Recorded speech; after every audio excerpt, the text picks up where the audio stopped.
Cyprus rotunda, Comalena bengalensis, malapix, Mona malapang.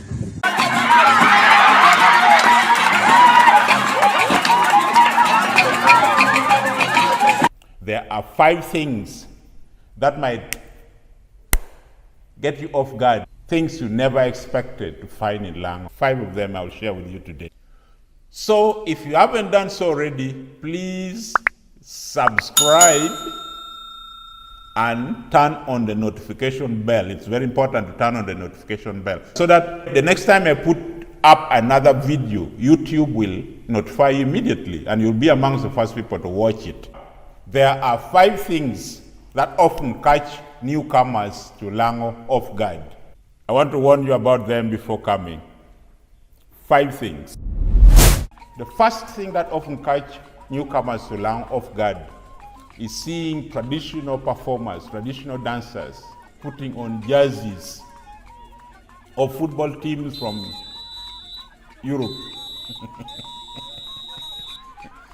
This often catch newcomers off guard. They never expect these things. I mean, what has European football got to do with tradition of an African tribe like a Lango? What? But the simple explanation I can give you is this.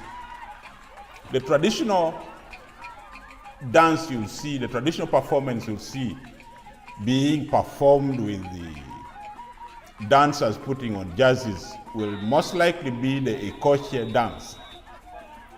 Ikoche is considered the pop culture, the pop music genre of Lango. So being the pop music genre, it has a pop culture sort of thing also. So it tends to copy every new thing that comes to Lango. They incorporate that into the dance. So don't be surprised when you see traditional performers putting on jerseys of football teams of Europe. Football is the in thing now in Lango, as it is all over Uganda. So it's the pop culture of today. And it has already been incorporated into Ikoche dance. So don't let it take you unaware. Expect it. The other thing that often catch newcomers to Lango off guard is how well the local people speak English. You come not expecting to be, to find communication a bit tricky. But once you reach Lango, almost everyone you'll try to communicate with will be speaking some kind of English. Maybe not perfect, but good enough. Like, let me play for you 2 examples and see how locals, 2 locals speaking very good English, well, good enough. They have come here for what is very important and so vital and developmental pertaining our lives. Oh, with thank you for remember me. No pray for me for all. Oh, the man you love it to you. No cry, remember me. You see what I'm talking about? So people here speak very good English. The history of it I haven't found. Why? But in most parts of Uganda, you go to the rural areas, it's not easy to find someone to communicate with in English. Not in Lango. Here people speak very good English. So you come, you will not find any problems communicating with the local people. The other thing that often catch newcomers to Lango off guard is related to speaking very good English. Is you'll be surprised that some words in Leblango have very cunning resemblance in sound and meanings to their counterparts in English. And yet when you try to even research the history, there is nothing that would bring them together. I don't know, coincident or whatever, but they sound very, very cunningly similar. Let me give you a few examples. Temptation in English, in Leblango it's called atematema. So temptation, atematema in Leblango. Another one is apart from. Apart from. In Leblanc, it is apart kede. Apart kede.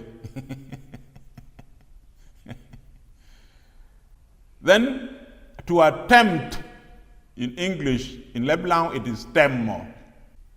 Partner in English, in Leblanc, it is apaina. My partner, apaina. Partner like in sexual partner. To guess is in English, guessing. In Leblanc, it is gecho. Very similar. Those are just a few. I could go on and on and on. That's a subject, another subject for another video, another time. The other thing that often catch newcomers to Lango off guard is the eating of ngwen. What you might call white hand, we call it here ngwen. It's I've seen my friends, I've seen their reactions, the newcomers to Lango. People don't eat insects. We eat insects, not all of them. But this particular one tends to be, stomach churning for some of my friends. But yeah, we eat them. So don't be surprised, you'll find it here. It's a delicacy. Songs have been sung about them. Fights, bar brawls have been fought over them. Market brawls, name it. It's a delicacy. But here we eat it. For you, you might find it a bit, off-putting. So don't be surprised when you come and someone offers you ngwen. It's a sign of love. The other thing that often surprises people, first-time visitors to Lango, is the sheer number of people, the population in Lango. Whenever, let's say, an investor wants to invest his capital in northern Uganda, the first place they would go to is Acholi region. I don't know. Acholi deserves investment. I'm not against Acholi. They deserve all the investment. But if your reason for investing in northern Uganda is proximity to a large market, bring it to Lango. There is no population, there's no region in northern Uganda that has more people than Lango region. So this often surprises people. They come expecting a very small population in Lango, but no. The biggest population in northern Uganda is in Lango. So if you want to invest your money, then your reason for coming to northern Uganda is proximity to a large market. Come to Lango and invest your money here. You won't regret it. So my friends, that's it for today. Watch this video, watch this one. So many intriguing things that come from my channel. And if you haven't done so, you owe it to yourself to subscribe to this channel.